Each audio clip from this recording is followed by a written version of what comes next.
Professor Blum, you have been working your whole life for the soil science and have also been involved a lot in the IUSS.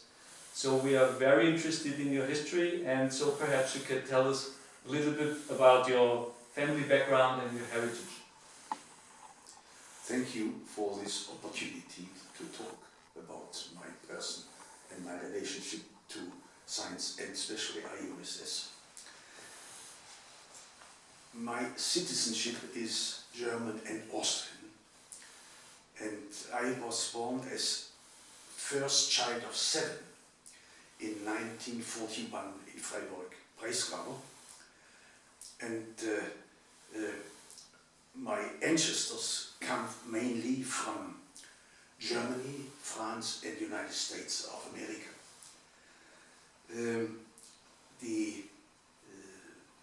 My father was senior civil servant and forest district officer in the county of Baden-Württemberg, and he had a master's degree in forestry from the University of Freiburg, and my mother had held a diploma of high school. So that's more or less the relationship with family and my basic background. Now, I grew up in official residences of the forest administration in little villages or villages, in villages and little towns on the Swabian Alp, a mountain ridge in southern Germany on limestone, and near the Danube region. And this was a very interesting experience because these were large houses, and in the basement was the office of my father and his staff, and we had hunting dogs on this floor, and we had also rooms for preserving hunted animals. So it was just a forest environment, and this was interesting because my father was at the same time training young forest engineers, and I was allowed to accompany these young people into the forest areas. And I remember with one of these young colleagues, I had long discussions about soils because I had to dig soil profiles for him and to accompany him in describing these soils, and I put question forward, what is this and what is that? So I got to some extent acquainted to the question of soil site and also the question of the forest growth on these different soil types. So this was a quite interesting experience for me. I also tried as a young student, a young high school student, to accumulate some little money to make some savings, because I knew we are 7 children in the end, or at the time, and therefore I have to be careful. All of them want to do some studies at university. So I worked in the forest and I worked on construction sites. Wherever I could get the most of the money, I went to work with. And at the end of my high school studies, I had some savings for my university, my university studies. So what about your further education and especially your university studies? In 1960, I started with forest engineering at the University of Freiburg, and as I was interested in botany and geology and soils, from my background as a student at high school and at home, I was able to put specific questions to the professor in the second course, in the second term and third term in basic soil science at the university, and he was quite astonished to listen to a two-term young guy what he had specific questions to the pictures which he showed on the screen. So he invited me, Professor Gansen, to his institute in order to know more what's about me, and after some time he offered me a post as lecture assistant to help him to show slides and to prepare his different exercises in the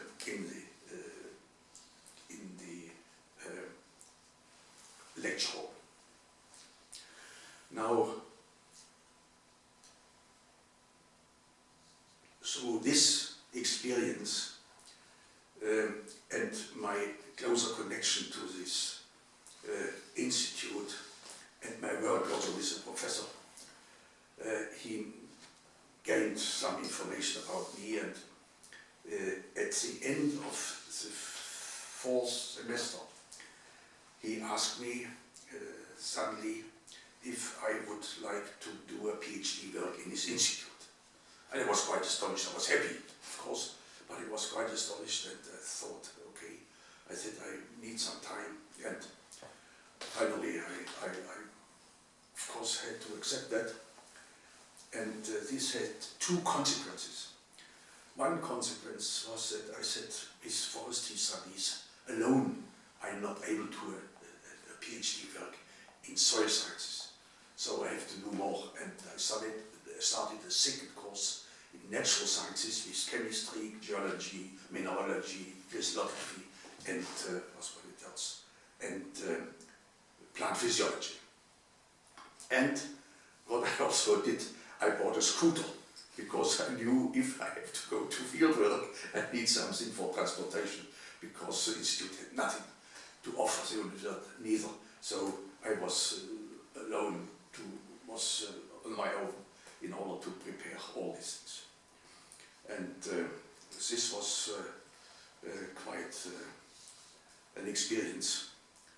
And I started my PhD work and the two studies. And maybe something interesting also is that in the summer term, 62, I had to do some exercise, forest exercise, for getting a diploma in order to continue my forestry studies, and I did this in Sweden. So, as I was most interested at that time in frost-affected soils, it was fascinating for me to see how frost is moving stones along in a certain regular thing. I said, okay, I will look at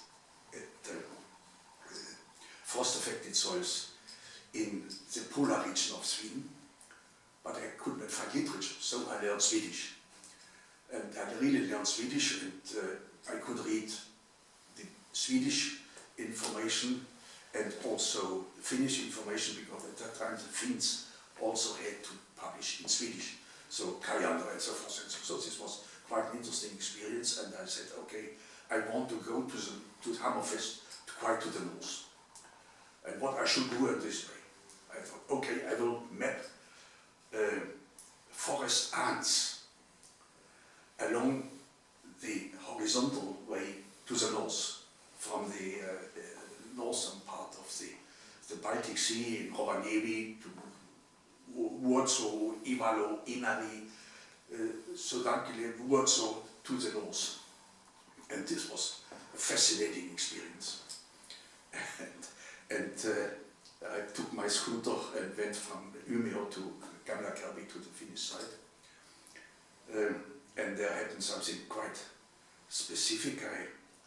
I was absolutely tired. The ferry boat arrived at late evening, and I took my scooter and went some kilometers in order to put my tent somewhere. And I found a marvelous place, a little depression. I said, okay, that's fantastic. And the next morning at 6 when the sun rose up, I was bombarded by seagulls on my tent. This was a very specific experience. I didn't first know what happened, and I looked out and I saw these gulls jumping on my tent. So it took me one day to clean my tent and bring things in order, but this was one of my first experience. Never use your tent in a breeding place of seagulls. Okay, so I went north to when I left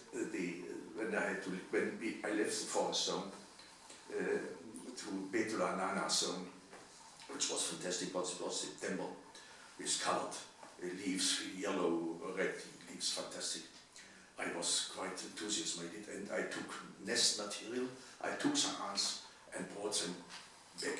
And what I did else, I said I should also look into the horizontal distribution of these ants. And this I did in the Swedish Fjell region, and this was also interesting to see how far these animals go into the altitudes of the mountains.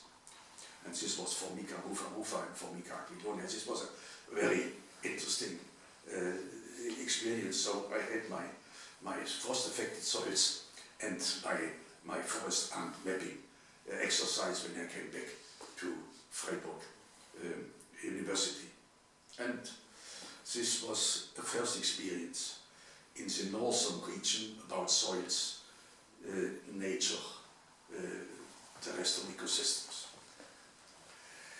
The next experience which I had was in '65, near the end of my forestry studies, because Professor Gansen allowed me to visit, to expose his books at the first Mediterranean conference, a conference on Mediterranean soils in Madrid. So I took my car, I had a car then, I had a Beetle, Volkswagen Beetle, and I went to Madrid, and from there we had a 3 weeks excursion in southern Spain and Portugal with the most famous professors of soil science of Europe and outside.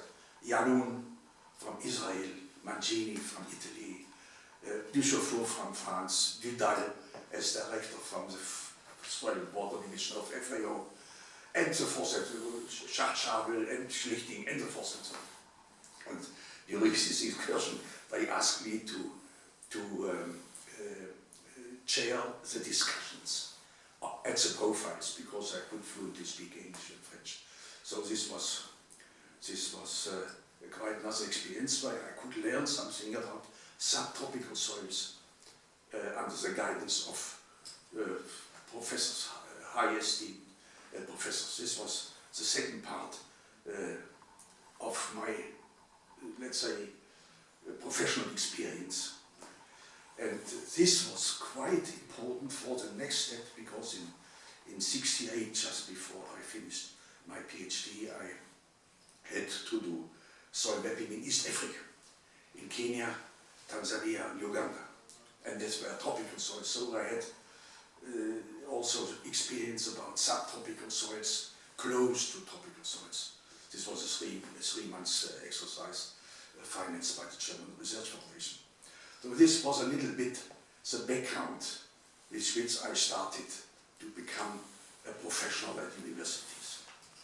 So your university activities are not only restricted to Germany, so further on you had your activities situated in Brazil. Yes, this was to some extent later. Before I came to Brazil, I should say that I studied also soil science in Göttingen University. Göttingen is Wittig. I wanted to see this professor and learn something from him. And Professor Duchaufour invited me to spend some time in his institute in Nancy and to visit the University of Nancy to study at this university. This was in '65.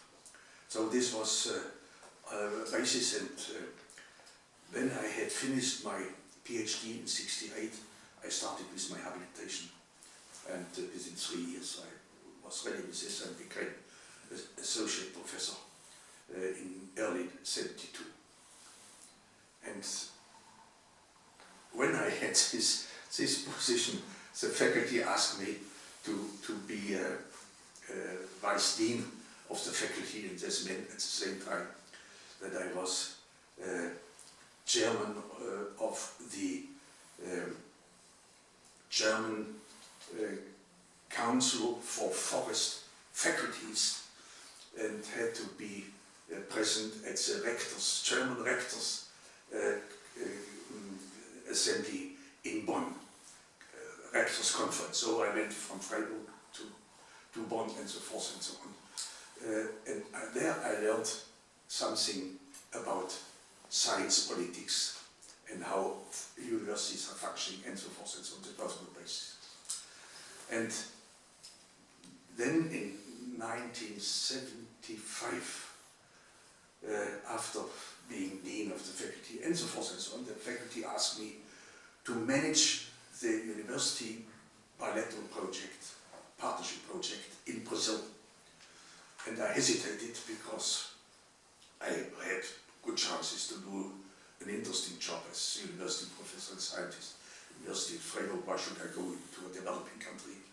But they really insisted that I take this post, so I went to Brazil in order to manage the first, or to install or to develop the first master course in forest engineering for Brazil and the whole Latin America, with the exception of Chile, which has in the University of Australia in Valdivia already a faculty of forestry with a master course. So I spent my time in, I was professor, and I had to really to do a lot of administrative work, and also to guide 5 different forestry areas in this bilateral project in Curitiba. It's a state university of Paraná.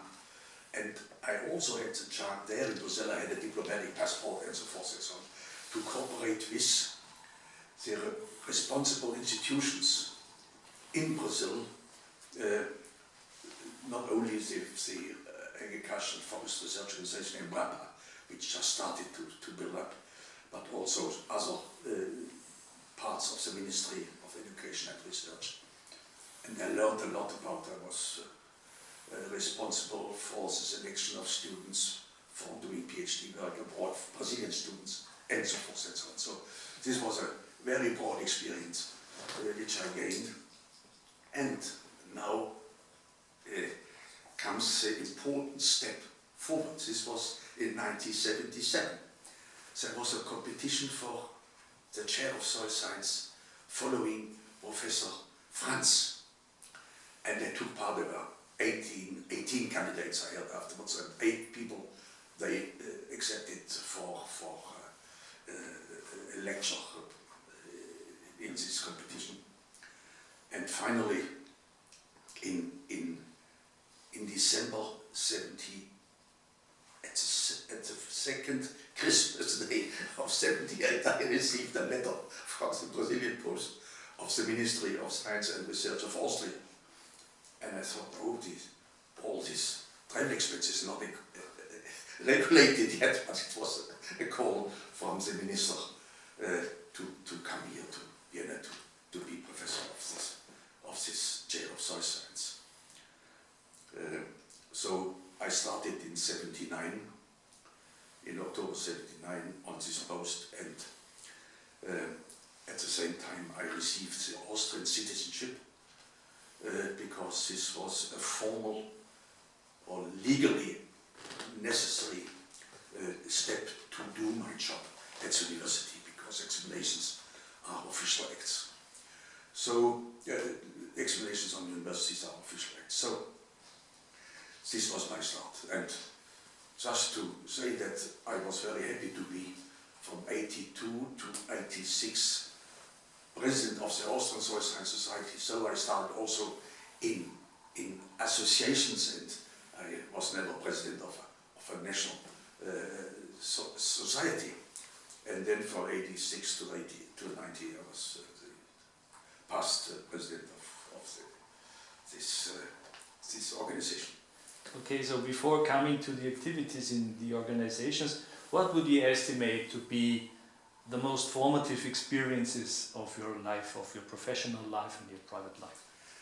I think if I take all these experiences which I just described together, I started to understand what the importance of soil science and the management of soils was, and how important it is to talk and to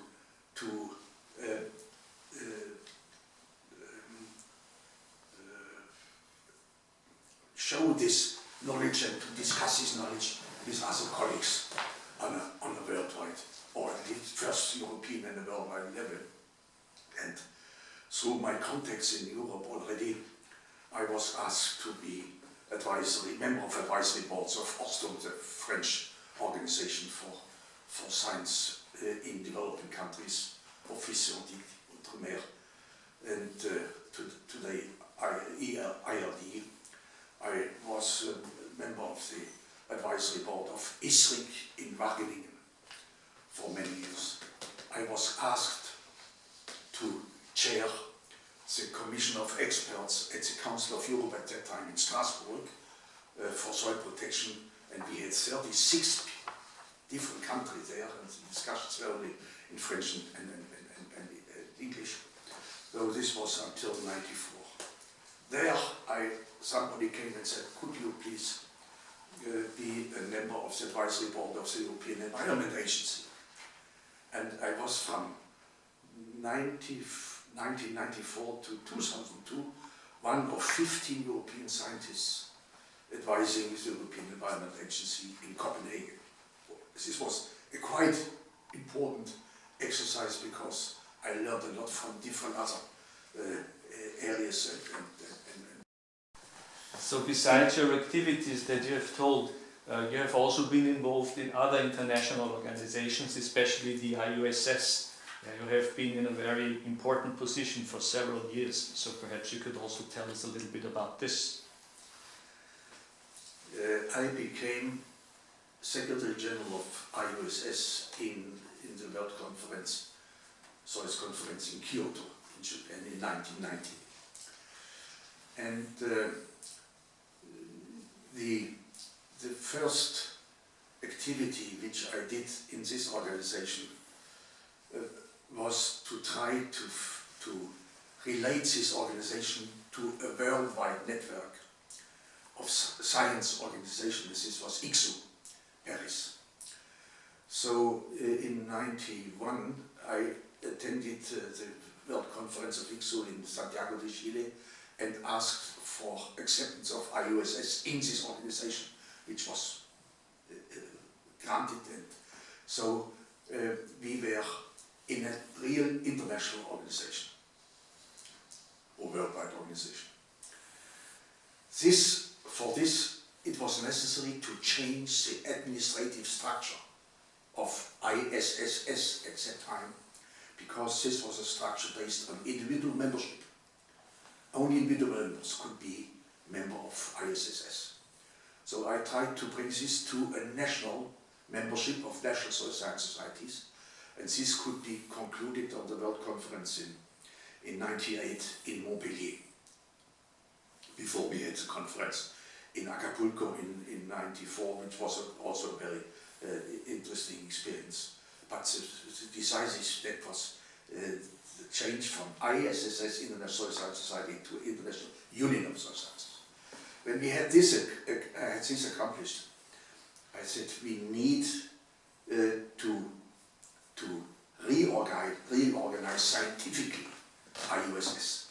because this organization was starting to flattering around in different disciplines, and we need to foster cooperation between the different disciplines within soil sciences. And this was a tremendous task. I never had personal experiences, colleagues crying in discussions because they did not want to give up their very specific mandate in different disciplines. But there was no way around that. This finally could be concluded in the World Conference in 2002 in Bangkok, in Thailand. Now, this was something where I would say, yes, this was something which I could really achieve to change the administrative structure and the scientific structure of this organization. But something was left out, and this was the question: how can we manifest our presence and the importance of soil science really internationally? So in the council meeting in 2002 in Bangkok, I proposed to create the World Soil Day. And many people were in favor of this, but the question was how to do that. So I said, we can address King Bhumipol, who was always related to soil, because Bhumipol means power of the land in English translation. And we could choose maybe the 4th of December, so the birthday of Bhumipol, to stimulate him to help us. And this was unanimously accepted by the council, that we tried to start forward on this basis. But it took very long time. My successor, Stephen Ortley, followed it up. Herb Geronde from the President University in Bangkok followed it up. And in 2012, we had an audience with the king in Bangkok. This was something exceptional. He had his residence in the 5th floor of the Central Hospital of Bangkok, and we had to train several times how to address him. This was a very special formal exercise. And to the astonishment of his staff, he spoke to us, or he talked to us, 55 minutes. This never had happened before, because he was so enthusiastic that he could tell his experiences to experts, and to discuss with us, to listen to our answers or applause. So this was fantastic, and he received the first medal of IUSS as King of Thailand. And I remember that Stephen Ortley asked him if he could help us to come forward with this day. He said, I'm no longer in politics involved, but I will help you. I will do something. And obviously he addressed the Ministry of Agriculture there, and Ministry of Agriculture went to FAO, to the council, and brought this idea to FAO. Because we, as learned society, had no chance to do anything for this. This was only possible for governmental or international organization to go forward. So FAO's council agreed after long discussions, and it then went forward to New York, to the UN General Assembly, and in 2013, in December, it was, I think it was December, they decided to install the World Soil Day on the 4th of December. And so this was something which makes me very happy, and if I may say so, this experience, this audience with the king was one of my most exciting experiences during my professional life. This was just very, very interesting. Maybe I should also say in this context that in order to help European soil science to be more visible in the European community, European Commission, because in 2002 was a large discussion about the European soil,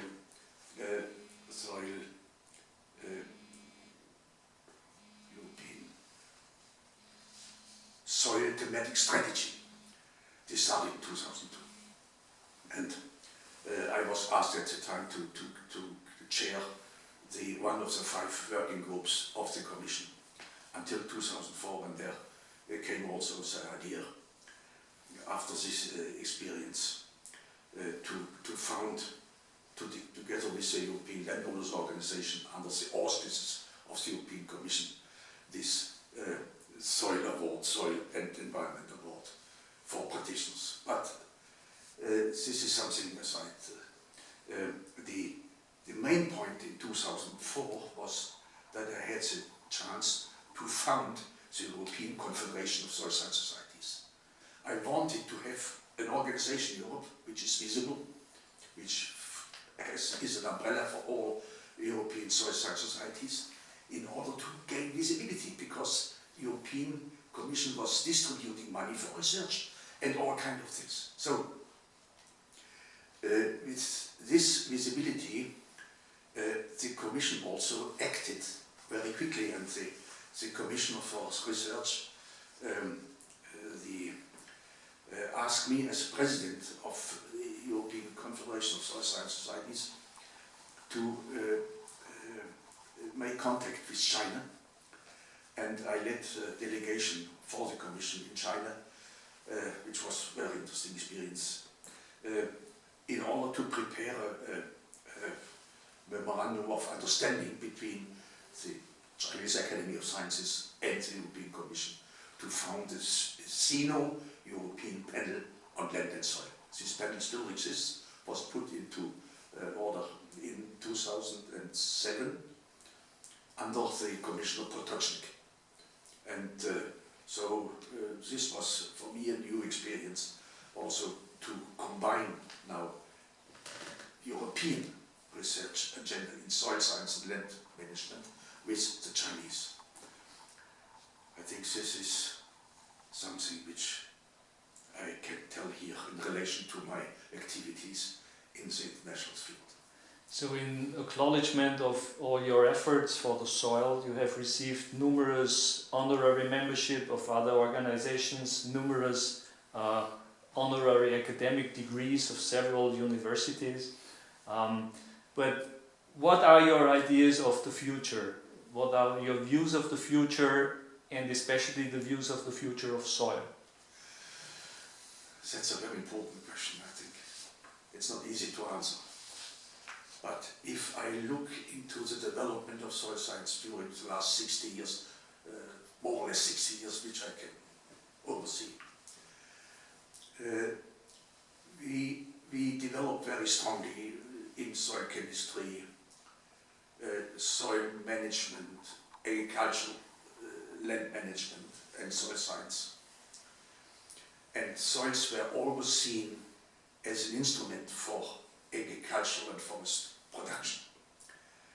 It was never seen as a complex part of nature, of terrestrial ecosystems. And the question, how does this relate not only to agriculture but also to human beings, to human health? And on the other side, the soil science developed into more and more disciplinary and sub-disciplinary areas. And the contact between these areas, and this is my impression today, is that we are really developing into a direction where the soil as a complex issue, as a complex medium to guarantee human and life of biota in general, is no longer seen, because we are too much concentrating on very specific issues instead to see the whole thing. And this is also at the moment visible in the discussion about humic substances. There are people, famous soil scientists, who say human substances don't exist. These are molecules which we can identify. Okay, of course we can identify molecules, but the question is, what does this mean for the complex issue of soils? And So I think we have to see that we come again to a more concise picture of soils as a complex medium in our environment, guaranteeing human and environmental life. And this is my concern at the moment. Will we be able to do that? And how can we do that? Okay, Professor Blum, thank you very much for this interview. It was my pleasure. Thank you for asking questioning me.